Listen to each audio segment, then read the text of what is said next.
working on the Daytona here. I was cleaning, doing a few other things, some body work, whatever, yada yada. But I had to go run some errands in town, so while I did, I went and got a hole saw. 6-inch to be exact. Been doing quite a bit of research on these. I should note the fenders that I got off of this actually came with these on here. The guy I ended up buying these from, he had a 70 Charger that was a Daytona Clone of sorts. The only thing that it had was fender scoops and a wing. It was a stock back window, and then it was a regular 70 Charger front end. So it wasn't much of a clone, so he wanted to bring it back or make kind of a custom of his own. So I ended up purchasing these scoops and wing from him, and then later on these fenders and hood as well. So these already had the holes in them that line up with the scoops here, but I'm missing the hole here. I had it taped off. You might be able to see that in the picture there. So with all those being there, the research I've found says that the back corner here, and I should be pretty close there, is supposed to be 6 inches off of the corner, or 16 inches, I'm sorry, off of the corner of the hood here. So we'll get that lined up there. Oh, and lengthen out my tape measure. Okay. So edge of the hood there, and we're just about right there. And like I said, of course, that's not actually bolted up. So I've actually measured both sides here. They are both done the same, so I was happy to see that. But something they never did was put the holes in here. So some people choose not to do a hole. Preferably, I kind of think it would make more sense to not do a hole, because I think this is going to get built up with stuff, dirt, leaves, and stuff coming up from the underside from the tire. But at the same time, I want this to be visually correct, so I ordered the proper perforated steel, 3/8 holes. I can't find a whole lot of information on that stuff, but if it is different, you're gonna have to really know your stuff about cars to know it's different. More specifically about the Daytonas.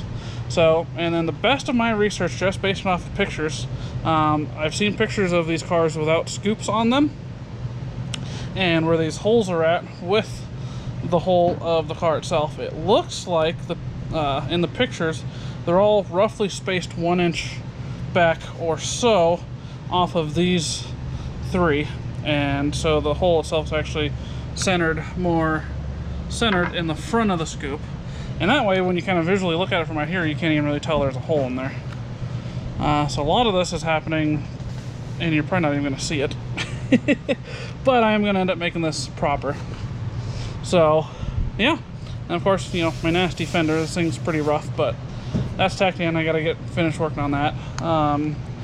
You may have noticed I tend to jump around on my projects. I tend to not have, especially when it's such a big project like this, there's so much to do. I either get distracted or bored with one project, and so I just start doing something else.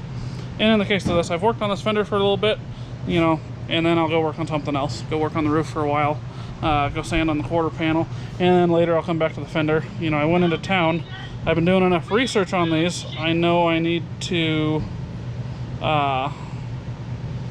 do a 6-inch hole from the best I can find, which works out. It may be slightly different, but visually this is going to be close enough.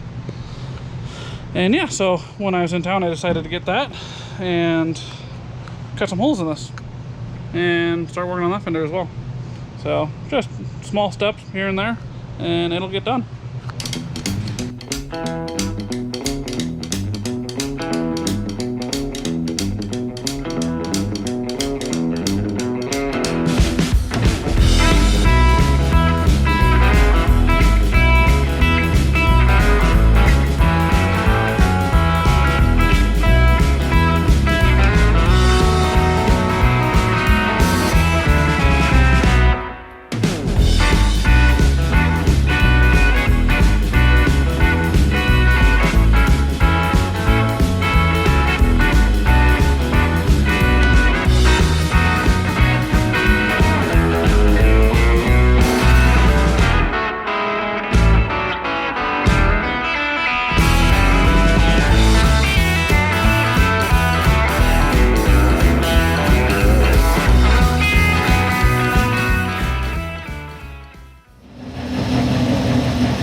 Oh, look at that.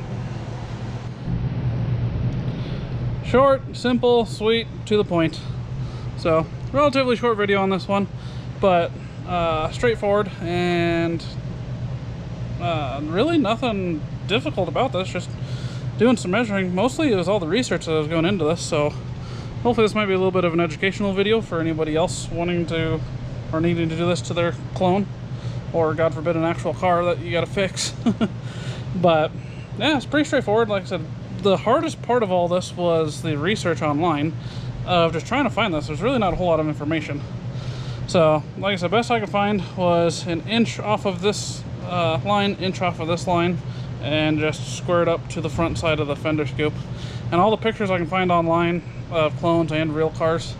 There's one picture I seen of a Daytona that was sitting in a junkyard. It was a red one. I'm sure a lot of people have seen that picture by now. But one of the pictures of that car, it's got the fender and a real perfect shot of this almost straight on of one of the fenders. I used that one for a lot of visual looks as well. So yeah, pretty straightforward. As always, like, and if you haven't subscribed, go ahead and subscribe, and I will continue to build this bad boy, and of course everything else that I've got. So take care.